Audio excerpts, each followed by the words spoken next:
Seymour Koenig, while not as widely remembered today as some of his contemporaries, was a remarkable Silver-era bodybuilder who made significant contributions to the sport of bodybuilding. Known for his impressive physique and dedication to a balanced and aesthetic form, Koenig exemplified the classic bodybuilding ethos of strength, symmetry, and hard work. And I think this picture, which I have chosen, exemplifies to me what Silver-era bodybuilding was all about. Just look at the marvelous physique that Seymour Koenig was able to achieve in a time when bodybuilders did not depend on steroids to achieve a natural and aesthetic physique.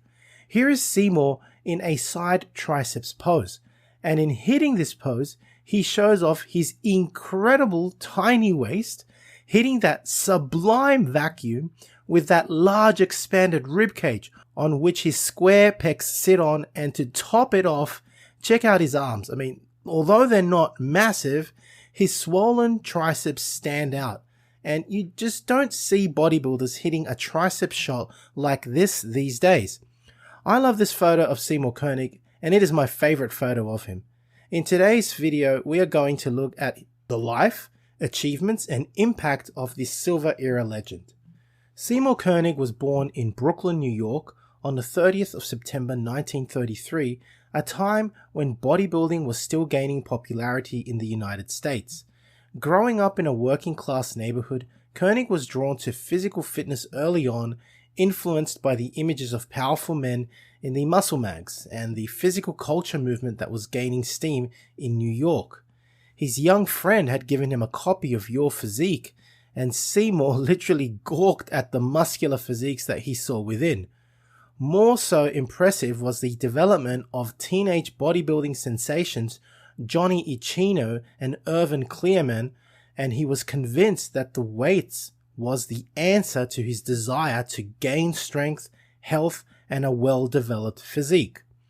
He began lifting weights as a teenager, at 14 in fact, and started off his Iron Game journey with a home York barbell set that he had ordered. Like many kids, he was told he would become slow and muscle-bound, but he was sick of being skinny, and being inspired by early bodybuilders like Steve Reeves, Reg Park, and John Grimmick, he knew he too could develop an aesthetic and strong physique full of health and vitality. The day his barbell set was delivered, the delivery man dumped it on the sidewalk of his street in Brooklyn, and he wondered how the hell he was going to heave it down the stairs of his apartment building into the basement. He also wondered what the next 2 to 3 years would bring in muscular development. Little did he know that he would develop a timeless aesthetic physique. As he unwrapped his set, panting and sweating from the effort, he declared, 80 pounds! He set himself a challenge right then and there. Wonder if I can get it overhead, 80 pounds, he thought. He managed to clean and jerk the weight after quite a struggle. Delighted with his 80-pound clean and jerk, he told himself then and there that there were no limits in natural strength and development. And what an incredible thing for a young man to realize. We should all take a page from Seymour Koenig and think that way too, with such zeal and determination. He finished off his first workout by polishing his barbell set with oil and walked out of the cellar, happy and confident, and was just 14 and a half years old. For Koenig, bodybuilding was more than just a pastime. It was a disciplined approach to achieving both physical and mental strength. His relentless commitment to training helped him achieve a well-rounded and balanced physique, making him stand out in competitions. He was lucky too that he had the support of his parents, who encouraged him in his endeavor to achieve a strong and classical physique and supported him with a liberal allowance. Seymour Koenig had his idols like most bodybuilders at the time did. To quote Seymour directly, quote, I had my ideals. Naturally, I thought Reeves and Ross were the greatest men in bodybuilding. I still think so, but I've balanced my viewpoint some.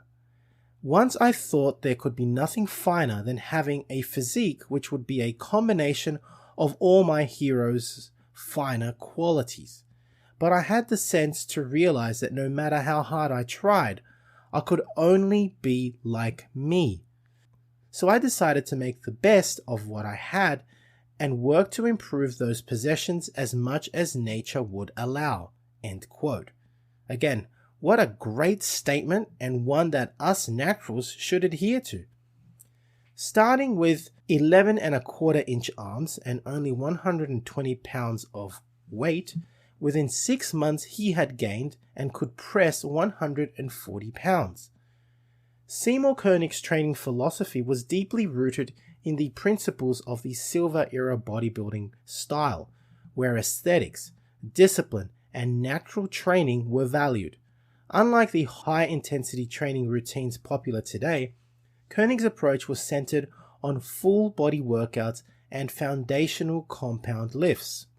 One of Koenig's hallmarks was his dedication to training the whole body and achieving balance between different muscle groups.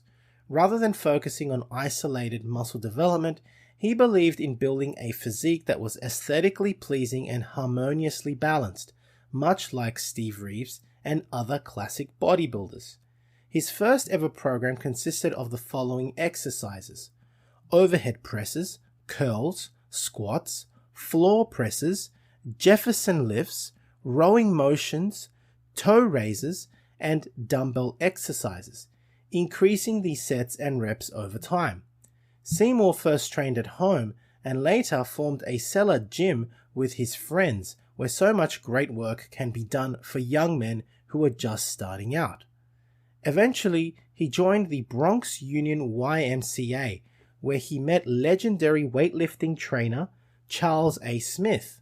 Soon after, Seymour would win his first contest, the Mr. Bronx Union Junior Physical Excellence Competition.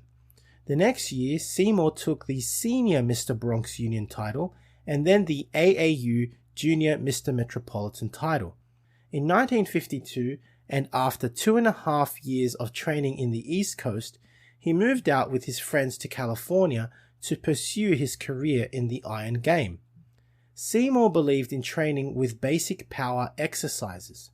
To quote Koenig again, "You must be strong as well as look strong." End quote. This is one of Seymour Koenig's cardinal bodybuilding rules. In between training days, Seymour would swim to keep his body supple. He would also train in the Olympic lifts.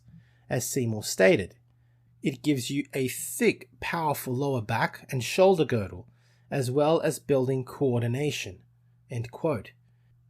To give you an idea of Seymour's ability and strength in the Olympic lifts, Seymour was able to clean and jerk 310 pounds, snatch 225 pounds, and press 230 pounds.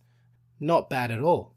At the peak of his career, he would use 260 pounds for 7 reps per set of bench pressing. He could curl 175 pounds, make 10 repetitions on the back squat with 370 pounds, and straight arm pullover with 100 pounds. His measurements were 17-inch arms, 13.25-inch forearms, 48-inch normal chest expanded 49 inches, a 32-inch waist, 17-inch neck, and 16-inch calves, and 26.25-inch thighs. Seymour believed in the importance of sleep, relaxation, and a nourishing whole food diet. His diet was simple and unprocessed, focusing on whole foods and a high protein rich diet that would support muscle growth and recovery naturally. This natural approach was central to his philosophy and contributed to his long-term success and sustainable health. Foods he enjoyed were wheat germs sprinkled on cereal, malted milkshakes, cheese, milk, eggs, cottage cheese, and good quality cuts of meat. He advised sleeping at least 8 hours every night. At the tail end of the silver era of bodybuilding, a period known for prioritizing symmetry, proportion, and classical aesthetics over sheer muscle mass, Seymour Koenig entered the competitive scene during this time and quickly made a name for himself. Koenig competed as a natural bodybuilder in regional competitions on the East Coast and later on the West Coast, where his dedication to maintaining a balanced, well-defined body won him admiration. While he was not one of the biggest men on stage, his focus on muscle symmetry, definition, and proportionality set him apart. He favored a natural approach to bodybuilding, focusing on strength and endurance as much as aesthetics, and remained a natural lifter his entire life. Notably, Seymour would win the AAU Masters Mr. America in 1974 after returning to competition, demonstrating that natural Silver Era bodybuilding principles could still win championships during the Golden Era when steroids had come on the scene. It is obvious that Seymour Koenig was a pioneer in the sport of bodybuilding, and in 1953, Seymour Koenig would move to the wrestling arena, performing as a professional wrestler for 12 years up to the mid-1960s, and was therefore also an early pioneer in this sporting field. Like many bodybuilders before him, and that would follow, Seymour would also enter into the film career, and one of his notable appearances would be alongside Irvin Zabo Koszewski in the 1970s classic film Planet of the Apes. Playing as one of the gorillas, here is Seymour alongside Zabo, Jerry Traylor, and Steve Merjanian. He also played in the movie Hercules, Spartacus, as well as Snow White and the Three Stooges, a comedy at the time. A little known fact is that many Silver Era bodybuilders who at the time were retired would mentor Golden Era lifters. Seymour in particular would spend much time and mentor a young Arnold Schwarzenegger and other Gold's Gym lifters, spending his afternoons hanging out with them at Muscle Beach and laying in the sun. Although he still works out at his older age, he became a chiropractor, being active in the fitness and health industry, and practiced to his later years. Along with having a long active life in the fitness industry, Seymour is also a father of 3 children, if I'm not mistaken, which he spends his life with. While Koenig may not have achieved the fame of some of his contemporaries, his influence was felt throughout the bodybuilding community. He inspired many young bodybuilders on the East Coast and West Coast, who saw him in a role model of discipline, strength, and natural aesthetics. Koenig's era was a time when bodybuilders were not only athletes but also ambassadors for a lifestyle that embraced health, vitality, and dedication. He was known for his modesty and dedication to the sport, often seen training others and sharing his insights on natural bodybuilding. His philosophy of focusing on symmetry and natural proportions left a lasting impact, resonating with those who valued health and aesthetics over sheer muscle mass. Today, in an era where bodybuilding has shifted toward extreme muscle size, Koenig's name stands as a reminder of the values that once defined the sport. For those who study the history of bodybuilding like myself, Koenig is a prime example of the Silver Era ethos, where natural bodybuilding, functional strength, and balanced physiques were celebrated. As a further testament to Koenig, he is still with us and is a prime example of longevity with the ripe age of 91. His story inspires modern bodybuilders who seek a return to these roots, prioritizing aesthetics and sustainable health. The popularity of classic physiques, evident in the rise of events like classic physique competitions and the classic physique division in the Mr. Olympia, speaks to a renewed interest in the principles that Koenig exemplified. In the world of classic bodybuilding, Seymour Koenig's life is a testament to the enduring power of discipline, balance, and natural strength. Though not in the spotlight, his legacy continues to inspire those who seek a holistic approach to building not just a body, but a healthy, well-rounded life. So I do hope you have enjoyed this video on the life and times of Seymour Koenig, a forgotten silver era bodybuilder. If you've enjoyed the video, then please give the video a like, subscribe, leave me your comments, and thanks for watching. That's it from me. This is the Golden Era Bookworm saying bye for now. Head to www.goldenerabookworm.com for the biggest range of classic old-school bodybuilding books as ebooks, e-magazines such as Iron Man and Reg Park Journal, high-quality bodybuilding posters of the Golden Era stars, merchandise and classic gymwear featuring Steve Reeves, Marvin Eder, John Grimmick, Reg Park, and many other Golden Era stars. For those wishing to build a classic physique, lose fat, and build muscle, online training is also available. Collectibles such as rare autographed photos from the Golden Era stars are also available, and to collaborate, please get in touch.